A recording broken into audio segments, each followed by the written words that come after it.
hardcore boxing fans out there, how are you doing? It's Big Porky here. You know, don't you? You know, because that's why you've tuned in. Today I'm joined by Terry from London. How are you doing, Terry? But I'm all right, man. Just means the lockdown blues, isn't it? So we're just trying to get through. But hopefully, man, we're closer to the end than we are to the beginning. Hopefully, mate. Hopefully. Right, we'll go straight in then with it. What do you think about the rumour mill, the whispers doing the rounds this morning that Felix Cash is not going to fight? Is it Denzel Bentley?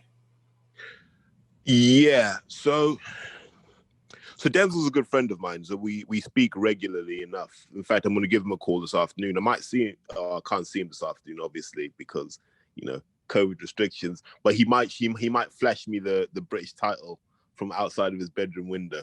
I don't know. I'm hoping.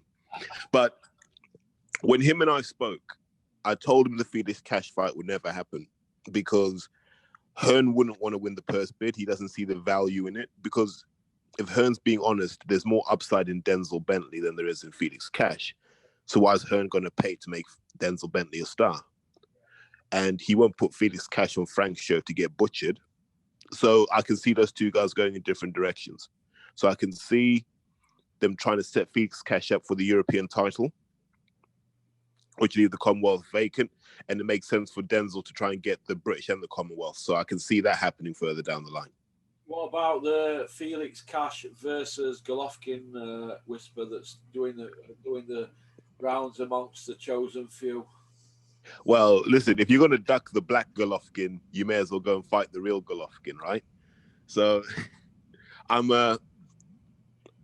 not sure that makes much sense. I think that would be almost like they did with Lee Purdy against Devin Alexander. It would be painful to watch. Yeah. Be an execution, wouldn't it? It would be that sort of career-ending beating. Is Felix Cash any worse than Fielding, Macklin, and Murray that were took to meat market by Golovkin? What do you think? He's probably at Rocky Fielding's level, to be honest, Russ. Yeah. For all of Macklin's sins, Macklin was an accomplished amateur. He was decent. If Macklin was about now, he'd be like Ryan Rhodes in the sense that there'd be a lot of money behind him. Yeah. Whereas with Rocky Fielding, Rocky kind of came up that sort of prize fighter, small hall route, didn't he? So I could see Felix being at that level. Well, Rocky ended up with a WBA regular, didn't he? It goes to show what good promotion can do for you. Yeah, good promotion and a good bit of advice behind the scenes. I think you're involved in that, weren't you, Porky? I very much doubt that. All right, then. We'll go straight in with the big story. They made a big hoo-ha about it. Eddie Hill's 1991 opponent, a man called Francis. He met him on Zoom for the first time in 30 years. But yet he can't get Frank Warren on Zoom to speak about Yard versus Johnson or Yard Boazzi. What do you think to that? I think I said this to you before, Porky, or I said it on Twitter for sure. If I don't see an Eric Guy video with Eddie Hearn or Eddie Hills on it, it didn't happen. That's as simple as that. Like, if Eric Guy doesn't have a copy of the DVD or the VHS, it didn't happen. Yeah, Eddie going on how for the last few years, he's been more focused on delivering titles rather than getting the right fights on. If that's the case, why did he tell Bellew to swerve WBSS tournament that Usyk won? Because he knew Bellew would lose. Yeah. See, Porky, there's a concept I call world British champions, right? And you and I've talked about this before. And there are loads of them. Eubank was a world British champion. Calzaghe, to an extent, definitely in his early career, was a world British champion. You know what happens? A Brit wins a belt, and then they fight these other mediocre Brits, and they call them title defenses, and they never challenge themselves. And, I know we'll come onto it later, but I think Warrington was falling into that category as well, where he was just a world British champion. And we need to be honest about our guys. Frampton, without Santa Cruz, Frampton fell into the same category, but he had the 2 fights with Leo Santa Cruz. So when you've got that concept of the world British champion, how seriously can you take these guys? Eddie says he wants to deliver titles, but he's just creating these world British champions. He should be looking to create world beaters, guys who, and to look, give Joshua his due. He's kind of on that path. I wish they'd get on with it, and let's hurry it up. But at least with Joshua, they're putting him in harm's way, or they're trying to. Whereas with some of these other guys, they're just not. He hasn't got the heart to do it. It seems, unless he signed you from Frank, then he'll just throw you to the wolves. Would you put Clinton Woods in that British world champion status? Or would you Nah. Clinton's the real deal. Clinton's a real world level fighter. Clinton's a guy that when you tell the story of the world light heavyweight title, his name is in there. Yeah, he's one of the top. You know what I mean? He held it the longest on the belt. Not even that, but look at the names on his record. You can't question those names. Yeah, tested himself at the highest level of a 7 year, didn't he? That's all we ask for.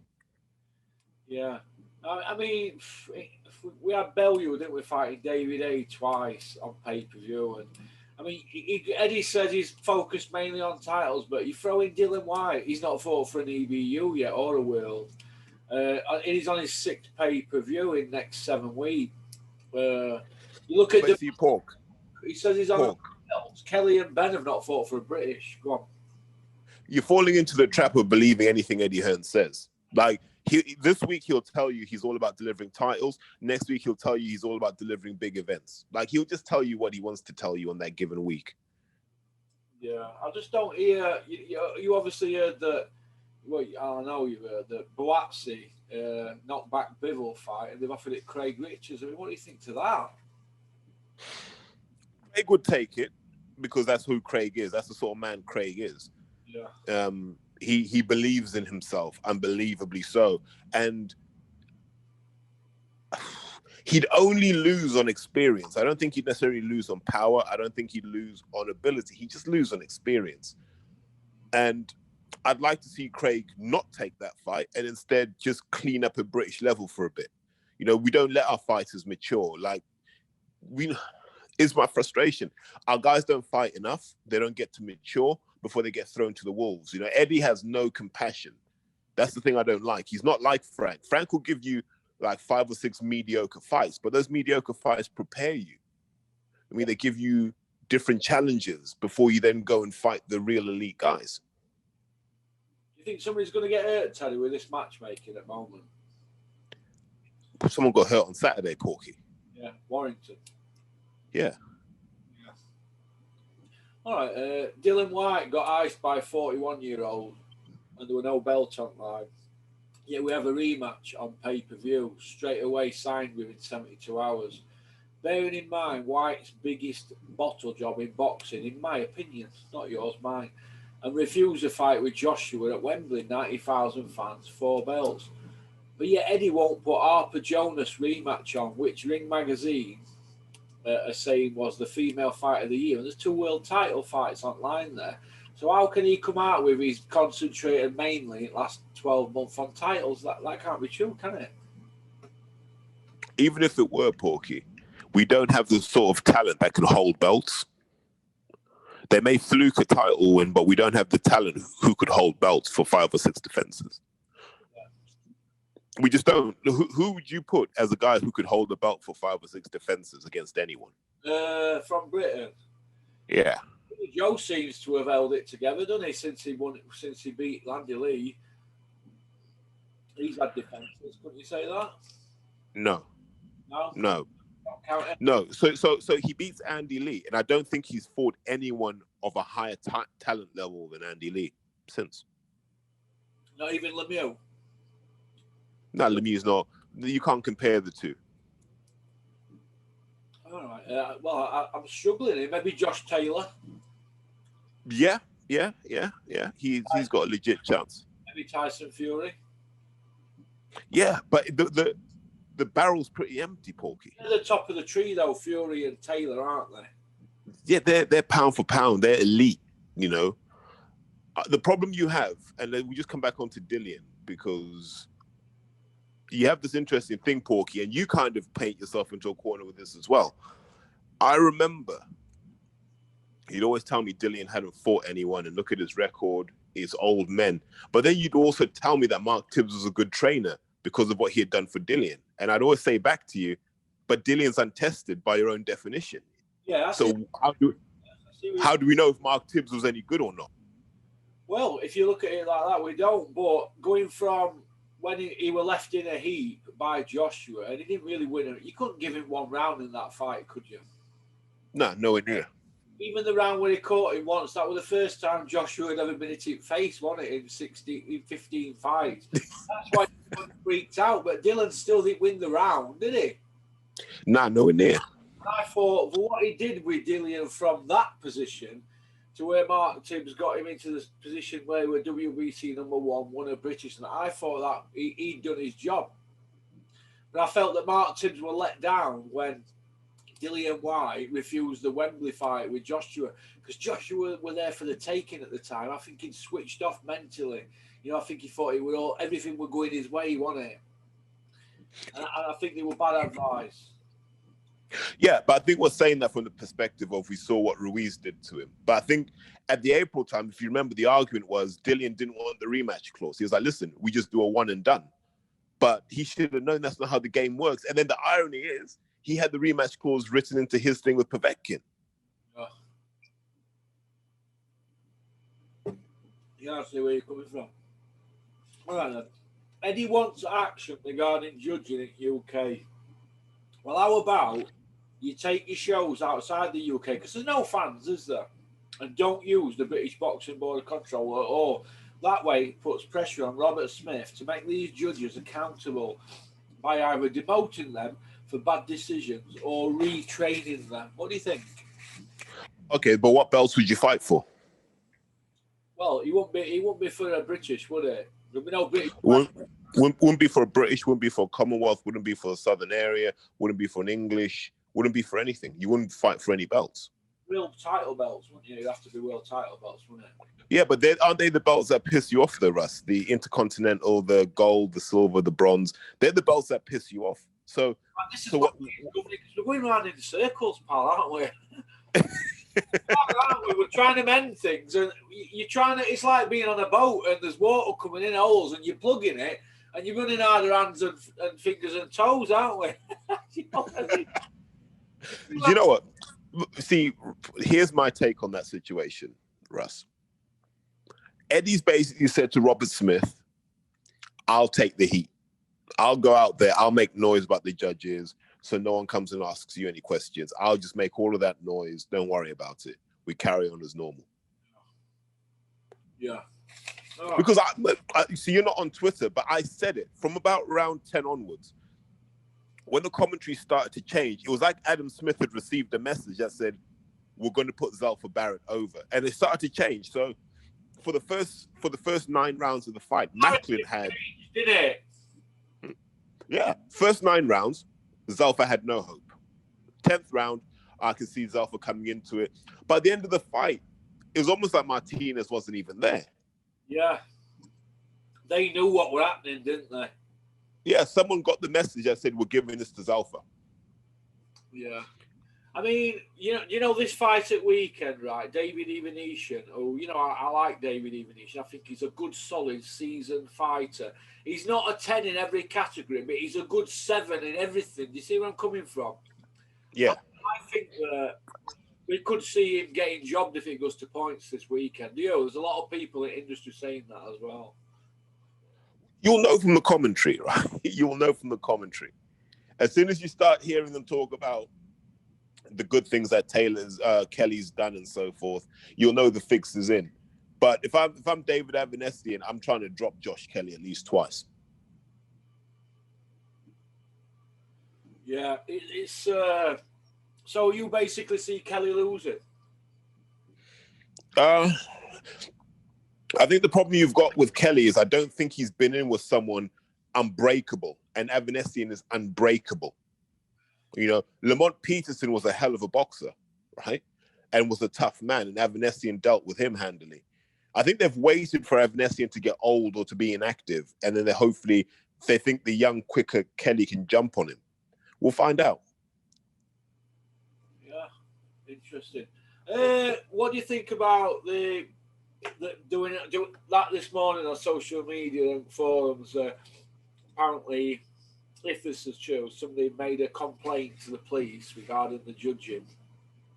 And there's all one of investigated. Somebody's gone in and made a complaint. They had to do it in the Harlesden area. Is that near Wembley? Yeah. It's about a 30-minute walk from Wembley. So it has to. So it's true that it has to be done in that jurisdiction. Apparently, I've been told. Well, somebody's made a police complaint, and there's also something in media, in Daily Mail, about MTK and gangsters and this and that. It looks like the mainstream media now are looking at boxing. Do you see where I'm coming from? Yeah, but I think you said it properly, Porky, when you talked about the whole MTK thing. Yeah. It's not for boxing to sort that out, right? If people are making the allegation, and I'm not, people are making the allegation that there's criminality in boxing, that is for the law enforcement agencies to resolve. And then boxing will react based on that. I know people will listen to this and go, oh, you're just banging the drum for MTK. Quite frankly, they're not the only gangsters in boxing. No. So flush all the gangsters up by all means, but that's not a job for boxing to do. We don't have the powers. We don't have the resources. Let the law enforcement agencies do what they're supposed to do. Now, if they're not flushing the gangsters out of boxing, then let's ask the police, why are you not doing it? Are you somehow benefiting from having these guys where they are? Yeah. I mean, this is how I look at it, right? The board, they've had it all so cozy for a long time now. For example, what you heard the video what I did with Rico, right? When he got all the wait. You know what I'm saying now, don't you? £900,000 spent in the last 12 months, and they didn't pay any tax on it. The Board of Control. That's 18 grand a week, but they had to spend it on expenses. So they've gone out. They've flown everywhere, business class. They've been eating. You name it, they've ate it and drank it. I mean, I'm hearing stories now, and this is confirmed, that when they go to Vegas, they stop in one of them hotels and you can go get yourself tailored for suits and shirts and that. They've had the full gratis, haven't they? All of them, free gratis, carte blanche, a lot. Do you think? I mean, we're talking Robert Smith got banned for drink driving. We all know this. Chauffeur driven. He's arriving at shows like Eddie Hearn and Don King. And he's not a promoter. So are they the gangsters, the Board of Control? No, Russ, you know what it is? The Board of Control are like MPs and they're like executives in companies. Once they work out the system, they just maximize it. You know what I mean? They just make sure that they look after themselves. That's what happens. It's like you, Russ. Let's say you became chief exec of, I don't know, Leeds United, right? You know, you'd have it all. You'd have your chauffeur-driven car. You might say, look, I need a company house. I need my kids' school fees paying for. And you'd have your nose in the trough. It's what you wait years for. I'm sure Robert Smith waited his time. And then when it was his time, he was like, I'm having some of that. And then the guy that comes in after Robert Smith will do exactly the same thing. Yeah. Yeah, interesting, isn't it? All right, then, moving on. Tyson Fury, Joshua. All seems a bit quiet now, Terry, I'm told. Fury's had Christmas off and stopped training. He's not ticking over. He might say he is, but I mean, also hearing that he's £310. Now, as for Joshua, we all saw that in the Sun yesterday. He's looking to do WWE. Where does all this leave boxing fans after all this PR that they're doing? Okay, so let me tell you this for certain. Anthony Joshua's training with Big Aussie. Big Aussie is 6'8" and about 126 kilograms, right? He's also training with Big Christian Thun, who used to box in London I think he boxed for the Peacock, but now he's over in Miami where he's now a aspiring heavyweight professional. And he's about 6'8" and about 18.5 stone. Joshua's preparing for Fury. If Fury's not preparing, that's on him. But Joshua's preparing because Christian's orthodox, Aussie's going to box as a southpaw. Joshua's preparing. Yeah, well, Fury's camp are coming out where he needs tune-up fights and blah, blah, blah. But he does. But we already said this, Russ. We already said Fury's not going into this fight cold. So Fury's going to have a tune-up fight. That'll be the middle of the year. Yeah. But then the pressure comes on because if Joyce versus Usyk is made, and Joyce wins or Usyk wins, they're going to enforce their mandatory. Then what? You give up one of the belts? Then what were we waiting for all this time? Yeah, okay then. Well, Wilder, Fury, Aaron Heyman, and not forgetting Shelley Finkel. It looks like they're all at it with lawyers going back and forth behind the scenes. So I personally don't see anything happening just yet, but the fake news is now out of control, isn't it, for what we hear? Some of it's every day coming out in it to keep the story going, isn't it? But I think they're running out of stuff to say now, do you? Yeah. I think what will happen, you'll find this, Wilder will fight Charles Martin and he'll become IBF mandatory. And Bob Arum and Al Heyman will agree that Joshua Fury happens and Wilder gets the winner. Whenever that's resolved, whether it's 2 fights or 1 fight, Wilder gets the winner. And what do you think about Joyce Usyk? Do you think that's a good fight? I do. Yeah, I think that's a stellar fight. I think that's probably the only real head-to-heads we've seen in boxing have been Fury, Wilder 1 and 2. And now we've got Joyce versus Usyk. I mean, like at world level. Dubois, that was British level. This is world level. I think it's a good fight. It gets my juices for. I mean, it's a hardcore wet dream, isn't it, Joyce Usyk? I mean, you know I'm a massive Usyk fan, but I am a Joyce fan now. He's impressed me. He's impressed me how he's gone about his business very quietly. I know obviously he lets his manager or advisor do all talking, but he's just gone about his business, hasn't he, very quietly, and I'm impressed by it. But that's how Joe is. That's how Joe's always been. Joe's that guy who speaks softly and carries a massive stick. Well, I mean, he did well in the bar fight. He's obviously very seasoned, isn't he? He's a big unit of a man, isn't he? But he's one of those guys who's naturally big. Yeah. Like you see, a lot of these heavyweights are manufactured. Their size is manufactured. Like Joe's skeleton is huge. Never mind anything else. He could go to 20 stone, and he'd still be in shape. Like that guy, isn't he, at school that rugby tackles the teacher and breaks the teacher's arm or something, and he's like, "Oh, I'm sorry, I didn't mean to." You know, that kind of guy. Yeah, they're those kids that used to live on farms and things like that. Yeah, haystacks about one-handed. All right then. Josh Warrington, what now? He's got rid of IBF, loses to Lara. Did Josh's team really check out Lara, or was it suicidal box-rec matchmaking, like the Dave Allen Lovejoy thing? No, it was a setup. It feels like a setup to me. Let me not say too much because people start saying I'm a conspiracy theorist. Eddie Hearn's done, 2 or 3 shows in Mexico. DAZN and Matchroom have a presence in Mexico. Yeah. They would have known who Lara was. You only have to make 2 or 3 phone calls if you already do business in Mexico because you've got a Mexican matchmaker.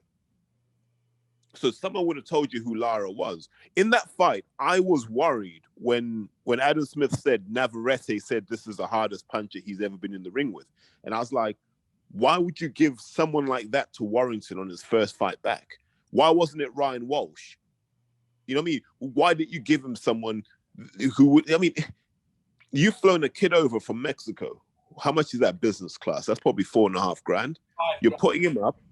Yeah, you're putting him up. You know, you're telling me you can't get Ryan Walsh for the cost of a Mauricio Lara. I think you could have got someone like a Ryan Walsh, someone of that level for Josh to get his teeth stuck into. And also style-wise, that would have worked for him because I know people say Josh wasn't his normal self. He was. Josh Warrington boxed pretty much how he's always done, apart from when he fought Frampton. But that's because like Frampton just wasn't really at the races. But generally, he was on par. The thing is, this Lara kid was really, really good. He reminded me of Golovkin because he backed his fitness, he backed his chin, and he backed his power. And so he was never afraid of Warrington. And so when Warrington tried all that stuff he normally does to intimidate, and it didn't work, that was the end of it, mate. Like, it was just a matter of time. You got to round 3 in that one, and you thought, I don't see Warrington winning this fight. It's not possible. Yeah. Do you feel that Josh Warrington's team, not Eddie, his actual team, do you think they didn't do their homework? What homework can you do on this Lara kid? Because if Eddie's coming to me, number one, if I'm Sean O'Hagan, I'm like, why are we fighting the Mexican? I could think of 5 other people I'd rather be fighting. So then I wonder if Eddie said, you've got to take this date against this opponent, or you're not fighting again till the summer. Yeah. You think I suspect they stuck it on him. And I suspect Eddie knew what he was doing in giving him that Lara fight. And like I've said before, don't be surprised to see Lara boxing on a DAZN show pretty soon. Yeah. You made a good point, and somebody else has said it to me in an email. Lovejoy and Dave Allen, do you think the plan were for Don King not to let Lovejoy fight and just to cause some problems and have a look how Eddie does the contracts and all that, and then report back to his own little circle in America? That's what I suspected all along. I thought Lovejoy was never meant to fight. Yeah, he just got a nice little holiday in the UK. And the thing is, he got Eddie Hearn to blow his profile up. Now Christopher Lovejoy is a factor in the heavyweight division. We didn't know who he was a year ago. So as Porky says, man, it's all about OPM, man. Other people's money. Use other people's money to build your name. Yeah. Do you feel that it's Dave Allen can consider himself a bit unlucky there? Because he must have been licking his lips, Dave. He's had a camp and he's got, well, he says he's had a camp. He also came out 2 months later and said he didn't even train for it. So I don't know what to make of that, but do you feel Dave can count himself unfortunate that he didn't manage to crack the top 15 in WBA? Well, he doesn't deserve it, so no. Oh, yeah, but he nearly pulled it off, though, didn't he? Yeah, but Porky, what would you have said about that if he had done it? I'd have said it's by fluke, innit? We know Dave, don't we? But yeah, look, I like Dave Allen, but Dave will admit his best win is probably Lucas Brown. Yeah, 20-stone Lucas Brown.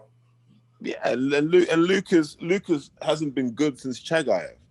40-year-old as well. Yeah. Do you think mistakes are being made, though, with some of this matchmaking that we've got going on at the moment? And do you think sooner or later we're going to have a death on our hands in the UK? Lara wasn't a mistake. Like, go back and watch the fight, turn the commentary off, and you tell me who looked like the world champion in there. He looked like, well, Josh Warrington were fighting up back foot and he's a pressure fighter. That's where I couldn't get my head around. Well, do you know, not even that. Think about this, right? Lara didn't go backwards. Every time Warrington came forward, Lara held his ground and said, all right, cool. If you want to stay here and trade, I'm going to stay here and trade with you. And so when they stood and traded, Warrington was just like, nah, this is too much. And Warrington had to back off. But Lara, go back and watch the things he was doing. They were trying to say he was slow and he was amateurish. Nah, that's the most relaxed I've seen someone box in a British ring in a long time. There's a bit, it might have been the first or the second round, where he's thrown a jab and he's thrown a palm down right hook to the body and then followed up with a straight right to the head. And I was like, no British fighter would have done that. No British fighter at all would have done that. He looked impressive. I'd want to see him again, and he's 22 years old. And the thing I'll say, Porky, is this. The kid's had 25 fights at 22 years old. Warrington's had, 31 at 30 years old. That's the problem with British boxing. Our guys are not active enough. Yeah, they're not, are they? Look at Canelo. He's only 30 and he's had 50-odd fights. Yeah. You need fights, man. Like, that's what the old school guys understood. It was the fights that made you good, not the training camp. It was the fights. Yeah. All right.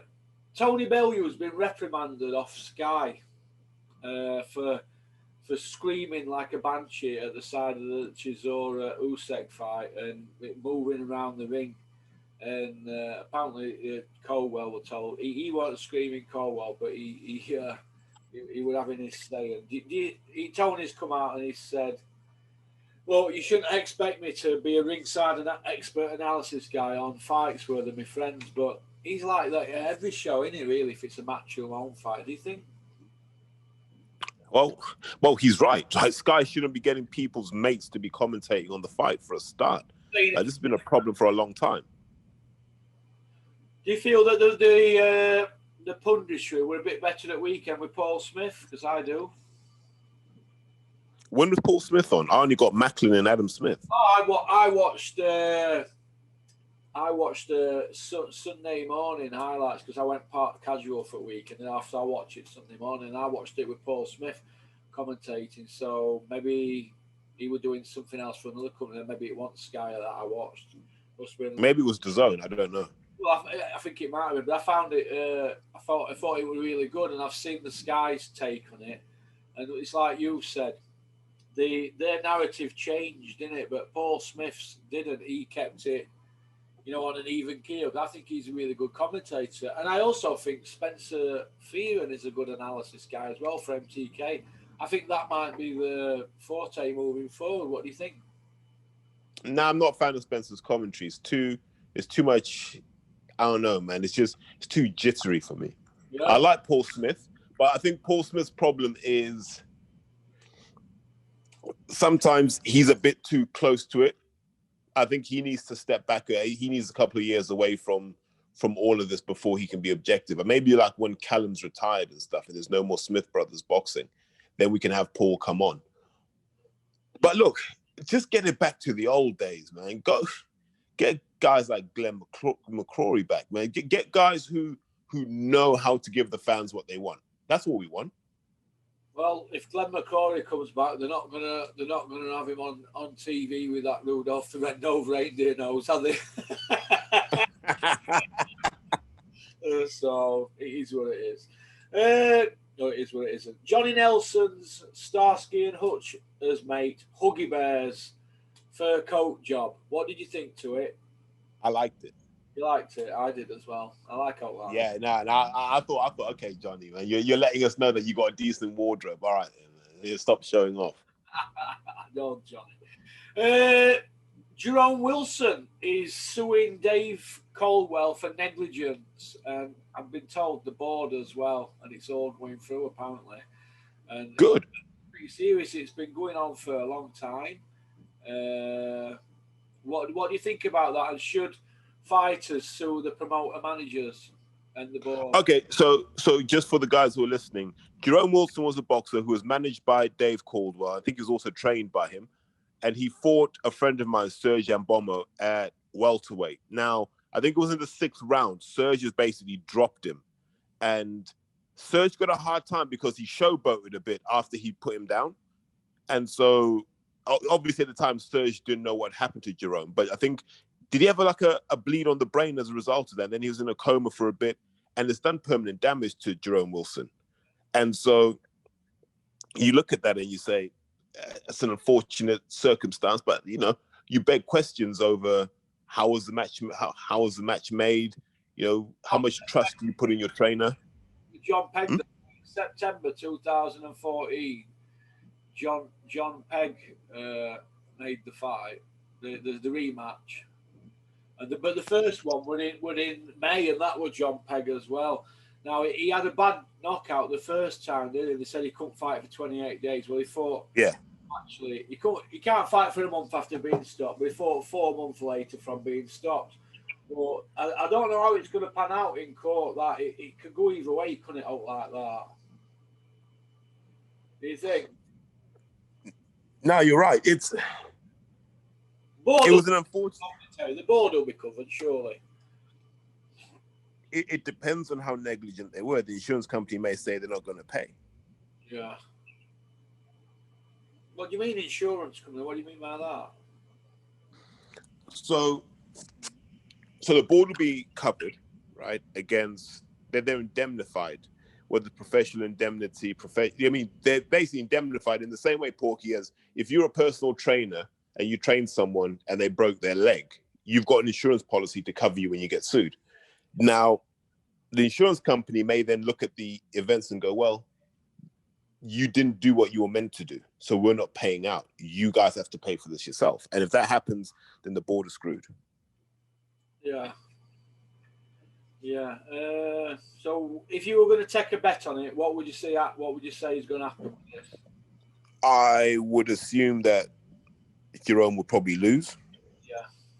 Because it's what are you suing for is the question. Like, you can't sue because you got knocked out. Like, that's not anyone's fault. You could have said no to the fight. You had that choice. It could have been stuff that's gone on behind the scenes. There could be text messages, emails about injuries or this and that, and there could have been something that's gone on that's not might come out of trial. Do you feel? If that's the case, if whoever promoted that night, was it John Pegg or was it Dave Caldwell? 2 seconds. 2 seconds. It was. Here we are. Jerome Wilson. Event. I think it was Dave. Yeah, it was Dave Caldwell Boxer. Dave Caldwell Promotions. Yeah. So if they're basically saying, look, Dave had a conflict of interest as promoter, manager, and trainer.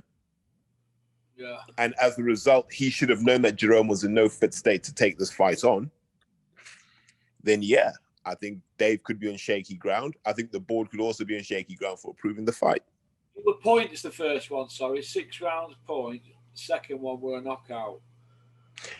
Yeah, and the thing about that night was that was when a kid I used to train with, Ahmed Patterson, fought as well. Yeah. And that might have been his last fight. It was definitely like that was. I don't know if that was his last fight, but I don't remember him boxing much after that.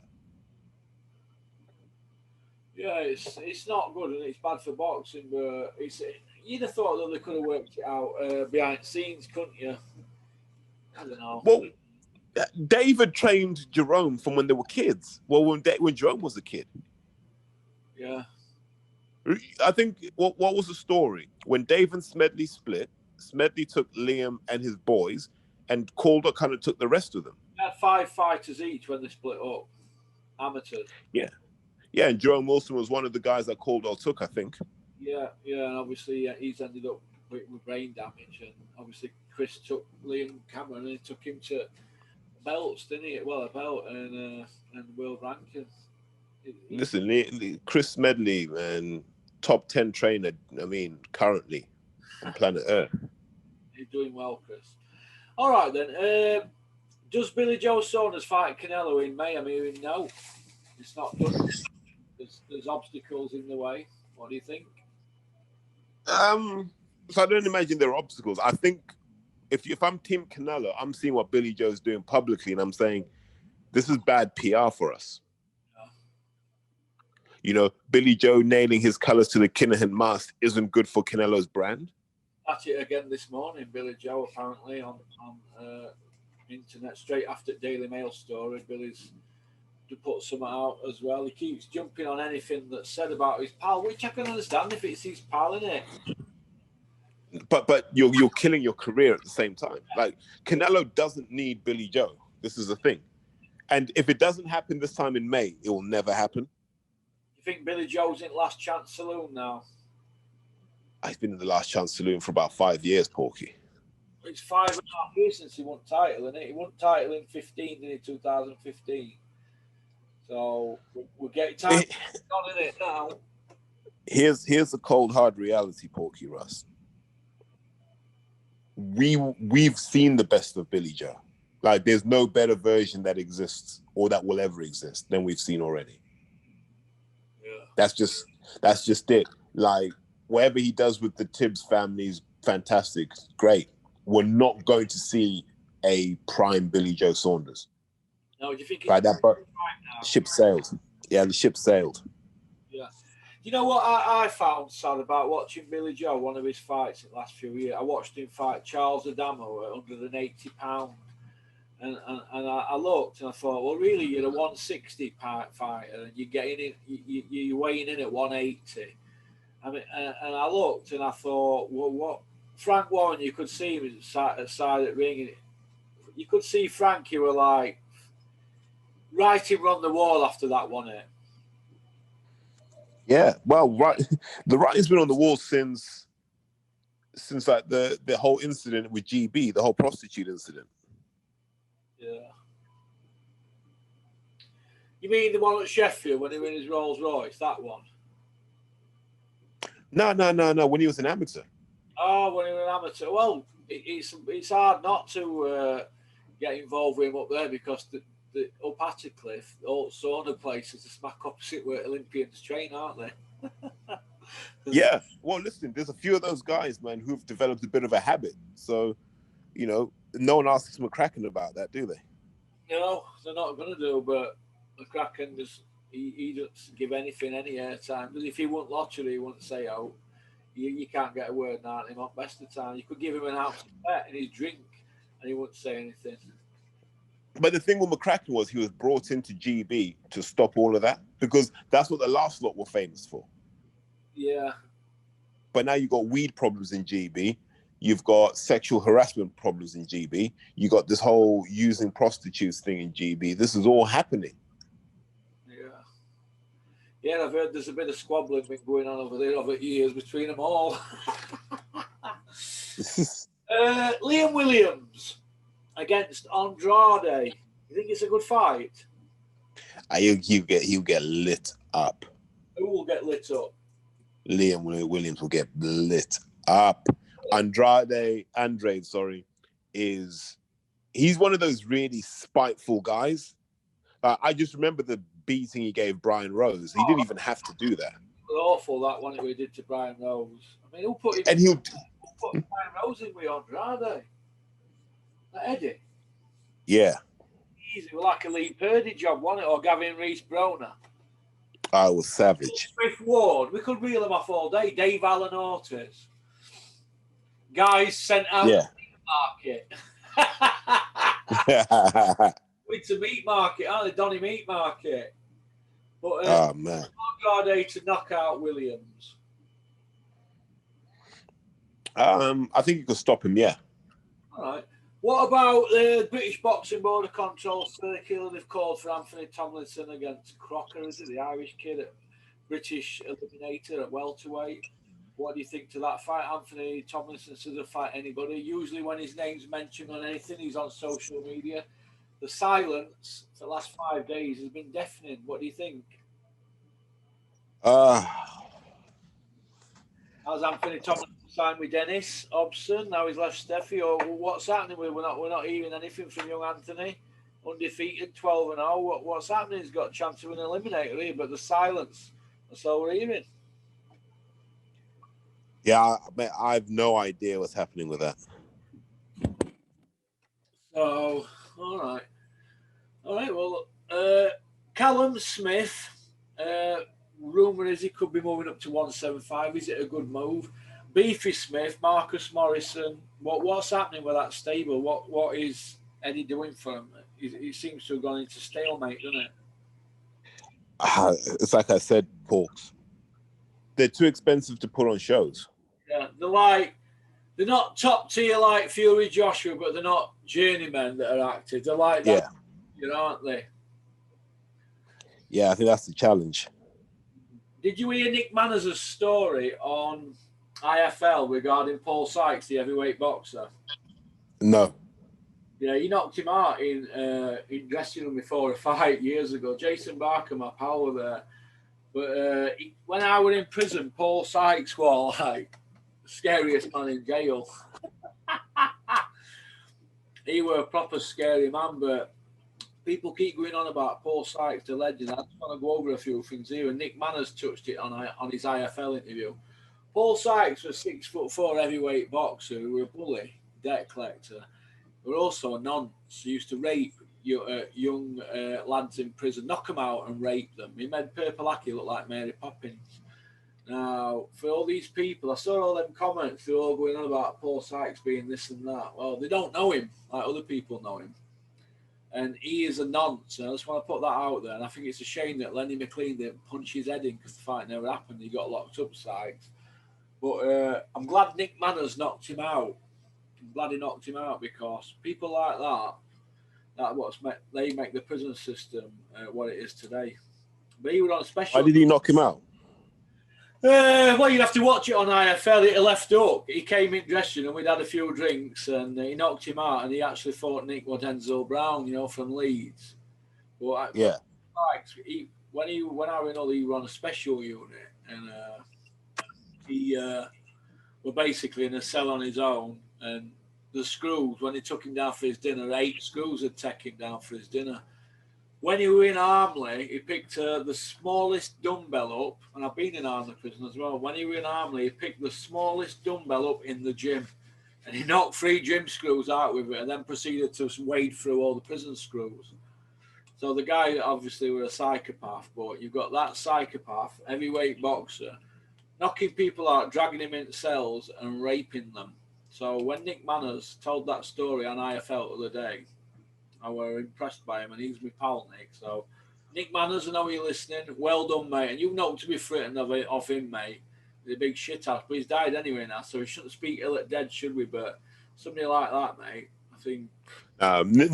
Nick's a cool guy as well. I like him. He's got that calm energy. I remember, because he's got the gym opposite the road from Rawls Gym in Leeds, right?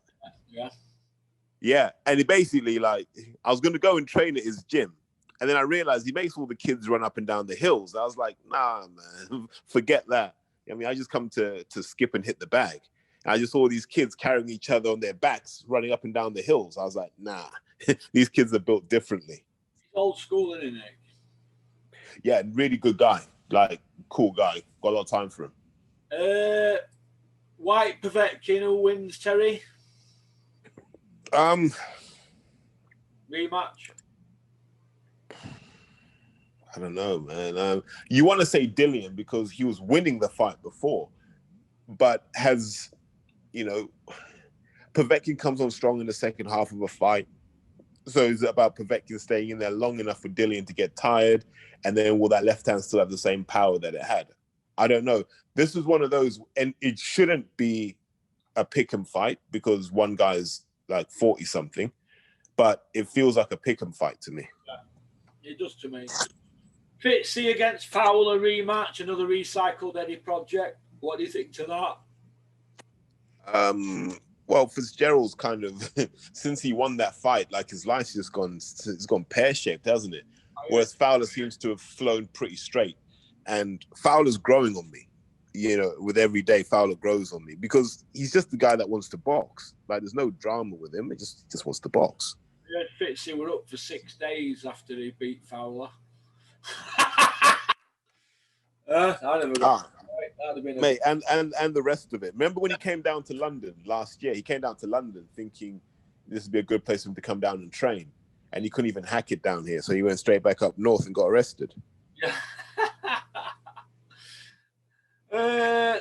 Bob Arum, MTK and Warren, Azal Lehman got them all in a tight spot at the moment because the heavyweight division seems to have been frozen, doesn't it, at the moment? It's frozen in time. It's just dragging on a bit, isn't it? The division stood still. Yeah, because there's only really one outstanding question left, right? It's who's going to get all 4 belts. The sooner that we just get that resolved, I think the better for everyone. We just want to move on from that. All right. Chisora, Parker, White, Povetkin, and Whack. Is this recycled? Are they going to go on? And if so, why don't Huey Fury ever get in that mix? Obviously, Huey's beat Whack, can he? But he doesn't seem to be getting in the Parker, Chisora, White mix, does he? Huey versus Del Boy would be a good fight, actually. Del Boy won't take that, I don't think. No, because Huey's hard work. Yeah. Hard to hit. Yeah. All right. Ergovic doesn't seem to get mentioned in that sort of little 1, 2, 3, 4, 6 fixed fighters there. You could put Ergovic in there, couldn't you? Nobody mentions him. Really, Dylan White don't mention him. Nah, there's no money in that. Where are you going to put Ergovic? You got to pay him, you got to pay his opponent. Is it worth it yet? Probably not. Yeah. Joe Calzaghe, Robin Reed, Clinton Woods. Are these the last of the pre-social media world champions from the UK? We don't see these hanging out at the back of people at boxing events or hanging out at the back of IFL. What do you think to that? They got money. They don't have to, Porky. Yeah. I mean, Elyu's apparently, so he's. Say that again. Elyu apparently he's set up for life, but he seems to be running around with a Matchroom t-shirt on. Yeah, but he's struggling. Like, if you remember, Joe struggled when he retired. Tony struggled when he retired. I think Clinton's one of the few guys who seem to retire and be okay with it. Yeah. All right. Willie Hutchinson, does he win a world title with Flex Wheeler as his trainer? No. No. No. Galahad go now. Say that again? Kid Galahad go now. Well, he stay the hell away from Lara, that's for sure. Win the IBF belt, become a world British champion like the rest of them, I guess. Yeah. You've probably seen that what I sent this morning. Josh Warrington apparently with 2 points up, so the word doing the rounds is on 2 cards going into 9th. What do you think to that? I have no idea how. Boxrec have not put the cards on at the time of stoppage yet. There's a delay on it. Why do you think that is? They stopped all the shows, Terry, all the knockouts on the show. They're not putting any scorecards up at time of knockout on the full show for the knockout ones. I mean, I don't even know why they would do that. It's usually on straight away, isn't it? I don't know. I only ever check the day after. My worry about all of this, Russ, is on what basis was Warrington up? I thought Lara looked comfortable in there. Yeah, I did. What's the and is corruption, or is it corruption or incompetence? For example, Thomas Asomba, Thomas Ritson Vasquez, Owara Davis Vasquez. When does it end? It doesn't, man. The decision always goes with the money. Yeah. All right. We spoke about the £900,000 spent by the board last year, and they put it through with not paying tax because it was expenses. Chauffeur-driven limousines. Actually, it was an S320 Mercedes chauffeur-driven on a 66 plate. There is a photo on social media. I'm going to try and get that. Robert Smith sat in the back and Charlie Giles and nobody in the front except the driver, but he didn't have a cap on. We've spoke about the Daily Mirror story.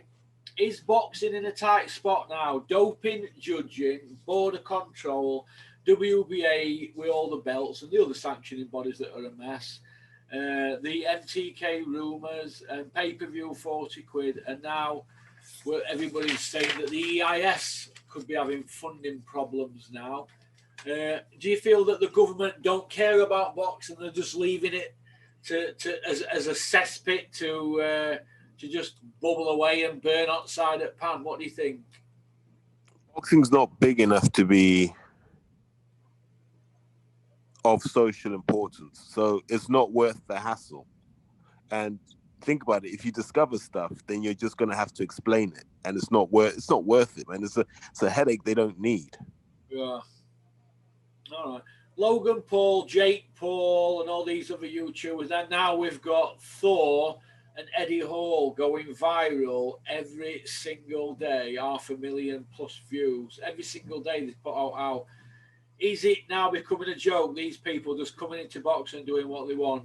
You're not going to have these people ringing Pep Guardiola and Jurgen Klopp saying they want to play on wing, are you? Where does it end? It doesn't, because there's no barrier to entry for boxing, is there? Like, anyone can just walk in and do whatever they want. As long as you've got money or you can bring money to boxing, they don't care. All right. Fighters doing Hearn's job for him, managing boxers and showing these kids that they have Eddie Hearn's ear. Joshua, he manages fighters from the EIS. Dylan White, he manages fighters. Bellew manages fighters. They're all company men from Matchroom. And now we've got Dave Allen coming to the party. He's just signed Josh Sandland, heavyweight, to add to his stable. That was Chris Aston's fighter. Is this healthy for boxing? If they can get their guys paid, then I've got no issue with it. My worry is I don't know if they can get these guys paid. You think Eddie's trying to keep it in-house with getting all his own pals to start managing fighters so he can just turn to them and they'll say, yes, please, Eddie? A bit like Steffi Boulders when he rings. He gets questioned. No.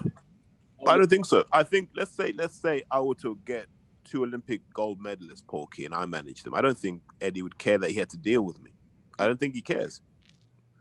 No, but the point I want to make is that some promoters, like I just said there, Steffi, there's no wrong with that, saying yes, please, Eddie, but you ring Joe Gallagher and you offer him a purse for his fighters. I dare say Joe would question it more than Steffi. Do you?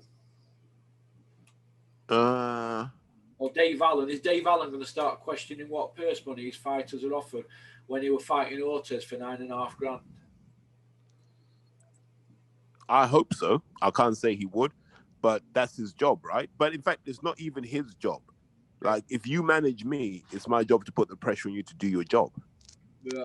All right. Is £40 pay-per-view, is it a liberty? For who? What, Joshua Fury? Is it, are they taking Mickey out of British fans? They're going to do it in a country where there's the human rights rule. It's a joke. And they cut people's arms off, don't they, for stealing a bit of meat over there. So do you think it's a joke them going to Saudi, into a country that behaves like they do? They throw gay people off the top of buildings. They do things. Okay, but wait, Porky, hold on. What happens to nonces and rapists in jail? They get battered, don't they, in jail? Well, they get protected in England, don't they? No, but if you put them in Gen Pop, what happens? You get done in, don't they? Okay, so we're no better as a country. Like, there's certain groups of people where we would happily chop bits off them. We don't throw gay people off at top of buildings, do we? No, we don't. Don't cut arms off for stealing a bit of coleslaw, do we, from Asda? Hey, imagine someone nicked some of your gear back in the day, Porky. What would happen to their arms? Yeah, flogged. They won't get their arms cut off. They can just ring Richard Towers or get him to come round with his steam iron. Yeah, so you see, it's very hard to, and I don't agree with how Saudi does its business, but it's its own sovereign nation. We also do things that we shouldn't do. We've assassinated world leaders in this country. We've had extrajudiciary killings in this country. You know, we do stuff that's messed up. So the location, I'm neither here nor there about, because, you know, Saudi Arabia never had, it didn't have like a fifth of the world's population under its control. Yeah, but so pay for pay-per-view, aren't they? Yeah. 40 quid to watch these two guys go at it and go for all 4 belts. If I knew for certain it was a one-off, I'd pay it. My problem is, once you pay 40 quid, they'll never roll it back. No, that's the problem. We need to make a stand, don't we, against this? And it's harsh, because I'm going to get emails saying you're trying to take money out of fight. What did Dylan White said to me? I'm trying to take money out of fighters' pocket because I was screaming that he shouldn't be fighting Parker on pay-per-view, because they were basically Joshua's leftovers and it went for a belt. So you're damned if you do and damned if you don't, aren't you? I just think that if fans vote with their feet, they'll not charge 40 quid again. Yeah, but no, here's the thing they know about boxing fans. Boxing fans hate to be left out. Yeah. So you will pay for it. Yeah. All right. Anthony, you'll pay for it so you can moan about it. Yeah, probably. Anthony Yard and Tunde, what next? Is Tunde going to stay on board? Are they going to bring somebody on as in a technical position, a technical advisory role? What do you think Yard's going to do? Because they're close, aren't they? He'll stay with Tunde, maybe bring Tony Sese in, and that'll be pretty much it. Yeah. Interesting. Eubank Jr., is he going back to is he going backwards? No, I think he's just staying where he is, to be honest with you. Very inactive. Yeah, which is a shame. Like, I'd like to see him fighting pretty soon, and I'd like him to stay active. He's one of my favorite personalities in boxing. Is Eubank at fault for how his career's going? Or is it himself? He's been with Mick Hennessy, Frank Warren, Eddie Hearn, Al Heyman, and now Sauerland. So out of the big 6, there's only Bob Arum left. Do you think he'll last with Sauerland? All boxers should take accountability for their careers. Like, you can't blame anybody else. You got to just take accountability for your career and how it turns out. So it's up to Junior. If he really wants to succeed, he'll succeed. It's up to him. All right, last few questions here. My favourite topic, Terry, here, pundits. I noticed Gareth A. Davis seems to have been given slots on DAZN. Is this healthy? As he's not an ex-boxer, so how can he give an expert analysis of fights? Well, look, even the experts get it wrong. So I guess tattoos, though, doesn't he? Say that again. Knows a bit about tattoos, though, doesn't he? Yeah, he loves those. He lives for that. Rising Phoenix tattoo. But for me, look, let Gareth A. Davis give his opinion if he has to. Why not? Yeah. I don't know. I'd want to hear what Porky thinks. I'd want to hear what Dennis thinks. I'd want to hear what Tony Bellew. Look, everyone's got an opinion. I'm not a guy that says you have to. Wouldn't we be better with some ex-boxer getting that check that he's getting? Some ex-world champions, somebody like, I don't know, Ryan Rhodes, Jamie Moore. Wouldn't they be a lot better being commentating on a fight or punditing on a fight than Gareth A. Davis? Give it to an ex-boxer, not a media. Why? Wait. Why? Well, because Ryan Rhodes and Jamie Moore have been there and done it, haven't they? Well, okay, so this is where it gets tricky, Russell, right? Ryan Rhodes has never won a world title. Jamie Moore's never won a world title. So do we ban them from commentating on world title events? Well, no, but we'll get an ex-world champion and if it's a world title at stake then. But why Gareth A. Davis? He's the guy that writes about it. He's not a commentator, is he? I've got a problem with him. Plus, I think that it's in bad taste, that video he did with that bird boxer. Mate, I agree with that. But I just think the challenge you'll always have is people all need to make money. And so people are just going to put themselves in position to make money. Did you like Bean going on about Warrington's stamp collection? And then going on about, well, he's had a tough night, he's had twins and that. What sort of narratives is he coming out with? Why can't he talk about skill sets? No, well. So here's the thing about that whole thing that I found funny, right? Well, the stamp collection. So it starts off with a load of nonsense, right? They're talking about Lara being amateurish and clumsy and stuff, even though he's definitely putting hands on Warrington. And all this sort of stuff. He's calling Warrington technical, or I don't know what that actually means. Macklin's calling him patient and all this sort of stuff. And I'm just like, this is nonsense. And then when Lara started putting the beating on him from about round 4 onwards, they just ditched that script. It's almost like they just moved the notes to one side. Yeah. And he started picking out random trivia cards about Josh Warrington. Josh Warrington with a size 7.5 feet. That sort of random stuff that they seem to come up with when they run out of ideas. Yeah. Some of the things what did he say in the end? And that he said, "Oh, a terrible night for Josh Warrington. He never really got over Alan Smith leaving Leeds United to go to Man U." What's that? Stamp collection book. What's that got to do with price of fish? But there you go, man. That's the world we live in. Would we respect Edward Hearn and Team Warrington if they said the whole carry-on over the last 12 months has been a total and utter shambles between all parties, and we should have done our homework before this fight? Because he's now ended up giving a world title away, then fighting somebody who they thought were a knockover, basically a ringer that they brought in, and he's been iced, and he might not be the same fighter again. It couldn't have gone any worse. Do we think that somebody should come out and say, you know what, we got beat by a better kid, and we made mistakes, and we're going to rebuild, instead of coming out with us like Adam Smith were going on about the struggling at the weight? They weren't saying anything about the weight at the weigh-in, were they? They were saying he looked bang on, didn't they? Okay, so let me deal with these things. He shouldn't be struggling at the weight because it was a non-title fight, so they could have come in at any weight they fucking wanted, right? Yeah. So that first things first, your team should have said, well, if we're giving up the belts, then we're going to fight this kid at 130 or 129 pounds. That would have taken the pressure off Josh to make weight. Fine. I don't even think that would have helped him beat Lara. I don't think there's any version of Warrington that would have beaten Lara. It's as simple as that. He's too heavy-handed. Yeah.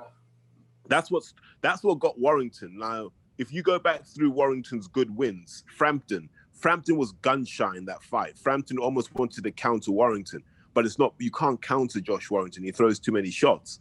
So at some point, you're gonna have to trade leather with him. So you got to back your chin and you got to back your power. Same thing with Lee Selby.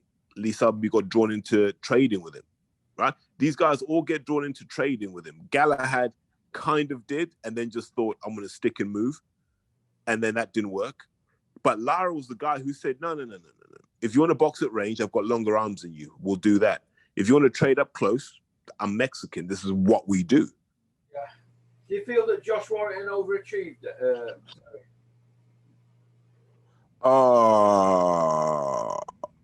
Well, he was a world British champion. He was the best of that bunch.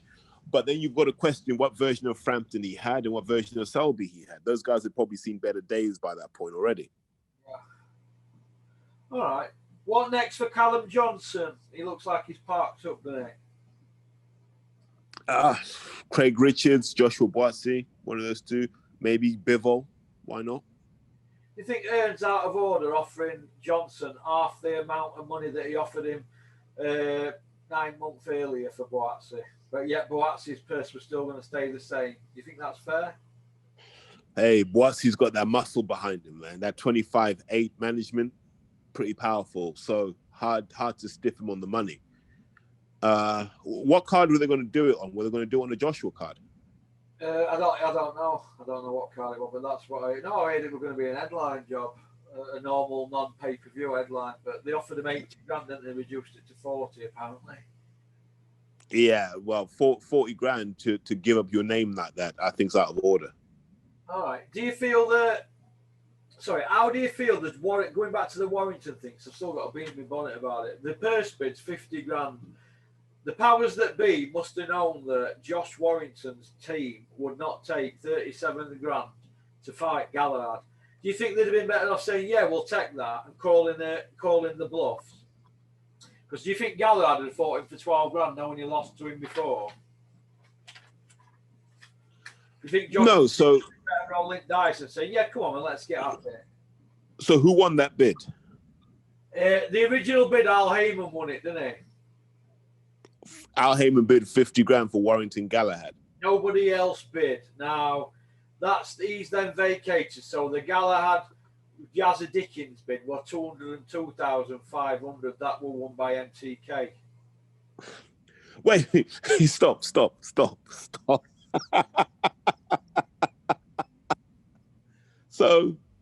So Warrington Galahad is 50 grand. Jazza Dickens Galahad is 200 grand. Yeah. Only in boxing does that make sense. I know it doesn't make sense, but do you feel that Josh Warrington's team have basically been shafted by all concerned? No. Russ, I've done 2 shows with Warrington. I've said the same thing. When you go back to Matchroom, you set yourself up to get buried. Yeah, that's it. Eddie don't forget, does he, Eddie? He's got a long memory, hasn't he? No. Well, so Terry's rule number 1 in life. Before I save you, I have to drown you. Yeah. So Hearn had to drown Warrington on Saturday. So now he can save him and go, no, I'm going to rebuild your career. Here's how we're going to do it. We're going to do it my way.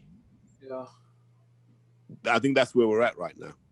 Do you feel that British fighters are found wanting in the coaching stakes when they get up against technical fighters from America and Mexico? Well, what was Sean O'Hagan doing to change the fight? The Pakistani guys, the Eastern Bloc guys. Do you think we're behind all of them on technical ability and power? Power, yeah, because remember we used to talk about Froch being powerful, but Froch could never really deal with the people at the top level, could he? He was never really an Iceman at the top level, and he was meant to be one of our hardest hitters. I dealt with he and George Groves. He knocked them out. He took their O's. He took Jermaine Taylor's. He knocked him out. Jermaine Taylor. He didn't knock Taylor out. Taylor just ran out of gas. It says TKO, doesn't it? No, but Taylor. No. You saw the fight, Porky. Taylor just ran out of gas. He dropped him before he stopped him, didn't he? That was a slip. Oh, right. Oh, you always have to stick it to Froch, don't you, you twat? 70% KO ratio, man. Come on. Yeah, 70% soft touches. We know Carl had a padded record. It's okay, Russ. Yo, Terry. That's about it, really. We've just had about 50 questions. I just want to, leave you on this note, right? Boxing. Obviously, Olympics is on hold. It's not going to be this year now, is it, apparently? If it's not this year, I don't see it happening. I think they'll just have to bin it off. Yeah, go back to 2024. Where do we see boxing in 2024, Terry? That's 3 years from now. Where do we see boxing? Is it still going to be going, or is it going to be fraught with problems with doping, with judges, with promoters, with border controls, with gangsters, with fighters on ticket deals? You name it, there's problems there.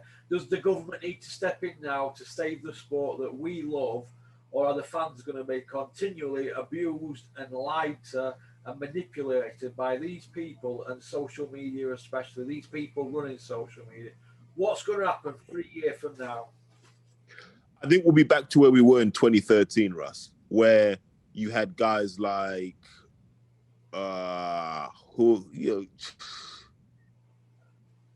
Chris Evangelou, Ricky Boylan. You just had these sort of guys who were decent amateurs, but weren't really superstars. And you have those sorts of guys in small halls, and you'll see a return of stuff like prize fighter and that sort of thing. And you'll see a lot more of these gimmick type fights as well, with celebrities and sports people getting involved. I think what's going to happen is people are just going to find ways to chase the money. This idea that the best will fight the best, nah, that's done now. It's just what makes the most money, and that's what you'll see more of. Yeah. Do you think that Derek Chisora gets another pay-per-view with Parker? What, in 2024? Probably. I mean, there's going to be a pay-per-view every month from next month. So if Derek Chisora gets his third pay-per-view and he's got 10 losses, do you think that boxing's taking piss out of fans if that's the case? Because we were told by Eddie that Chisora were finished after Caballel in Monaco, weren't we? Okay, but no, Russ, let's be honest. Does Chisora deliver on pay-per-view, yes or no? Well, he does flip a few tables over, doesn't he? No. When you watch a Chisora fight on pay-per-view, do you leave going, that was rubbish? No, I don't actually. He either gets knocked out or he catches someone, doesn't he? He does bring it, doesn't he? So I'd pay to watch that. Now, what I don't like is being on a pay-per-view show and the guy's just running around the edge of the ring, picking someone off with a jab. Now, that's not my thing. I don't want to pay for that. Yeah. If you gave me a card of people just swinging for their fences at each other, like 5 fights like that, it'd be worth it for me. So just as long as Chisora is able to deliver that sort of entertainment, I can't begrudge him. It's the other guys on pay-per-view platforms that don't do that I have the issue with. Yeah, but we're not always going to get Ben Eubank 1 or Froch Groves 1, fighters going at it like alley cats. We're not always going to get that, are we? Why not? Why can't we demand that? Well, we should demand it for pay-per-view, because we're told time and time again that pay-per-view is for fights that we must not miss. And I always feel, and Dale Nichols has got all the statistics for this, I always feel that, like your Bellew Cleverly, I felt shortchanged in that. I did in the Hay Bellew fights. I did in the Usyk Bellew fight as well, because Bellew were talking about World War III and bringing it and smashing people to bits. And so, to be honest, Hey Bellew won, I was okay with, because I thought that was quite a compelling fight, actually, especially once the Achilles tendon went. That became a pretty dramatic fight. That was WWE once his tendon went, Terry. That wasn't boxing, was it? Should have been. No. It was compelling drama. It was literally, because remember this, Russ, before that fight, David Haye was a fancy Dan. He was this, he was that. And you suddenly saw a different side to David. You saw the wounded animal. Yeah. And that was compelling. It was like, oh, I'd never seen this side to David. Like, I hadn't seen that being in camp. I had not seen that. I didn't think it was there. And so to see that, to see him go back to who he really is as a man, was worth it. And then to see Bellew struggle to get rid of him. Yeah, I suppose you could say that, but how many pay-per-views out there? There's getting on for like is it getting on for up to 40 in the Eddie Hearn era? If you count the Mayweather and McGregor ones and that. So out of them, how many could you say we've really had that we've enjoyed? You could say the three that Froch had, Kessler, the two Groves. Nope. Kessler, nope. Didn't see the point of that fight. That was a waste of time. Right. That was a cash-out fight. Yo, man, you always have to throw that in, don't you? No, I'm being honest. Froch Groves 1, I accept. Froch Groves 2, I accept. Right, well, we'll have 2 out of them then. I thought the Kessler Froch one were a great fight. 20,000 watched it and it did well on numbers. But 2 there. Vladimir Joshua, 3. What else would you say? Would you say Ruiz Joshua? Chisora Dillian. Chisora Dillian, the second one, yeah. 4. Even what's the first one pay-per-view? No, it weren't. The first one weren't. But the first one was brilliant. Now I would have paid for that. Well, listen, 2012, we had Froch Boutte, non-pay-per-view. Forward 9 year, look what we're getting on pay-per-view. It's not good, is it? Think the balance it down? But you know what? Eddie's not the guy that I blame for that. That's a business decision. When you start saying we want to maximize pay-per-view revenue, Hearn doesn't see much of that if you think about it, Porky, right? If you're Eddie Hearn, you really want to be doing your shows at Wembley. That's where you make your money as a promoter. The pay-per-view money, the contracts are skewed. So Sky will take half of it. And then of whatever's left, the fighters and the promoter have to kind of just sort of get their share. Yeah. So Hearn's less invested in pay-per-view because it's like, well, I don't see enough of it for it to be worth my while. Whereas when you do a show at Wembley, mate, you're laughing if you're Eddie Hearn. Oh, yeah, I suppose, yeah. I've looked at it like that. All right, then. That's about it, then, really. If Fury does happen this year, will you be shocked? Yeah, I would be shocked. If it happens this year, back end of year, who do you think wins? I think Fury wins. On points? Yeah. I think he wins on points. Would he get jobbed, though, on an Eddie Hearn show in Saudi? To be honest, I don't think Fury would even make it close. Like it wouldn't. If Fury decides to box Joshua, it's not even close. He can do what he wants to Joshua Fury, can't he? Surely, man, if he wants. If he wants to knock him out, I think he could set about him and punch him upside down. If he wants to school him and give him a beat down, I think he could do that as well. Do you know what I think he'll want to do? You know how James Toney did it to Holyfield, where Holyfield just fell over from exhaustion? Yeah. I think that's what Fury would love to do to Joshua. Just have him keel over and go, I can't live with you. We're missing all night, wasn't he? Holyfield against Toney, wasn't he? No. Well, see, no. Holyfield was landing some unbelievable punches, but we just realized that Toney's a tougher man than we thought he was. Toney was taking Holyfield's best shots and just countering with combinations, which is rare. Like mostly as a counter puncher, you don't throw as many punches as Toney does. Well, the way I've seen it, I thought Holyfield missed a lot. Watch it back, because I've got that fight on my phone. I watch it every time before I train because I love watching what Toney does in that fight. Holyfield wasn't bad. It's just that every time he hit Toney, 4 punches came back and they all seemed to hurt him. Yeah, all right.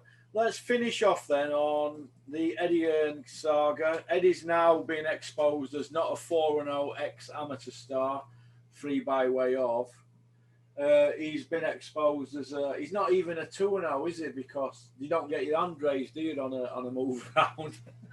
So do you feel that he felt a bit embarrassed because they didn't really talk about the actual fight, did they, him and this guy? Do you feel that Eddie comes out of it with any credit, yes or no?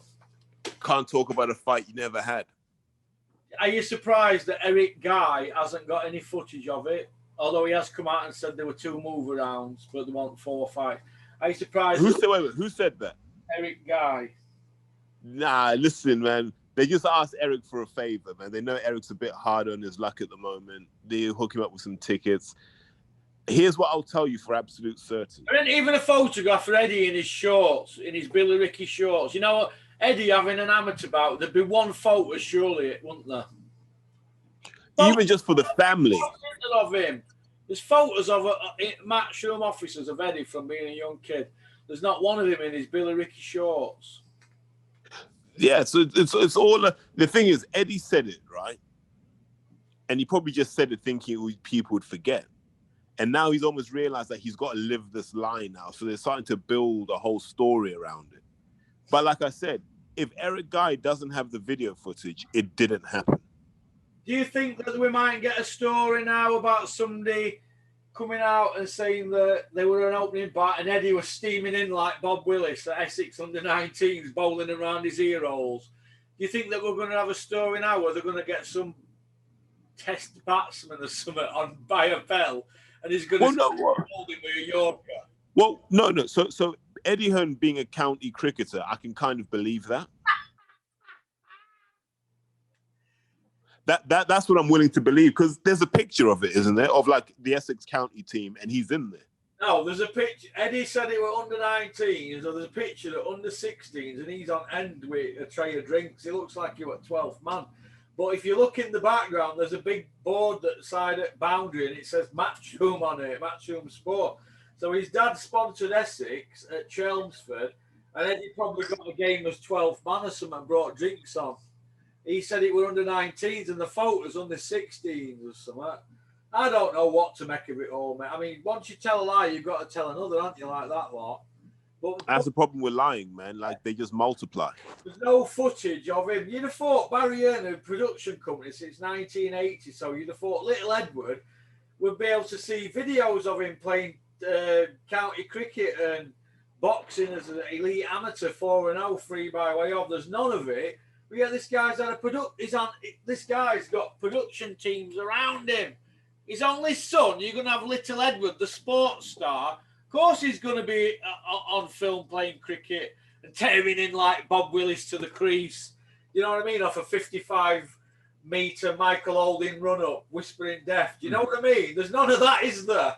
I mean, all we've got is Eddie's word for it that he was torn between cricket and boxing and ended up a golf agent. You know what I mean? My mate he works up that knows Lee Westwood, so they couldn't wait to get rid of him in golf. So I don't know what to make of it all. It's the adventures of Tintin, isn't it? Poor guy, man. The amazing adventures of Little Edward. Author, male model, podcaster, promoter, boxer, cricketer, footballer, darts manager. It goes on and on and on and on, doesn't it? Liar, liar. Oh my God, your pants on fire. But it's been emotional, Teddy. We've had a good catch up. All right. I know you've got a 12:30 appointment, so yeah. All right, but listen, nice to have you on, Terry. It'd be nice to get you on every week and have a catch up. I've got Rico coming on tomorrow, so your video will be out probably Wednesday. Rico's will be out Thursday, so it's all good, isn't it? Yeah, no, mate, no worries. I'm at Chris Smedley's gym Thursday morning. That should be a good one, shouldn't it? Ah, man, you get to spend time with the king. Get to spend time with the king between tiling jobs. All right, my friend. Listen, you take care, Terry. Peace. All right, take care, Porky. All right, mate. All right.